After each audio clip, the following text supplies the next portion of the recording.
جلسة ترميم حلوة كده تغذي اللون وتخليه ما يروحش بسرعة، وكمان تغذيه للشعرايه. صبغت شعرك، وده وارد في العيد ان كلنا بنصبغ شعرنا.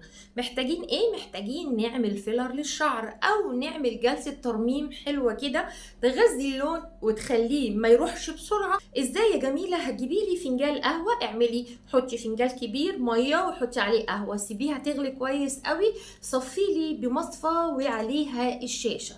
عملتي كده خلاص، سيبيها تبرد خالص، حطيلي معلقة من النشا وقلبي كويس قوي على البارد.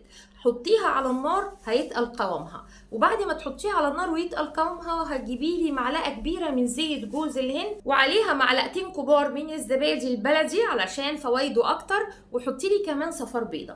اضربي المكونات دي كلها كويس قوي، اقسمي الشعر على نصين ودخلي كمان الوصفه في الجذور. هتلاحظي ان اللون ما يروحش بسرعه، وكمان هترممي الشعرايه وهتلاقيها بقت احسن بدل ما تبقى مأستكه. انت كده بترطبيها.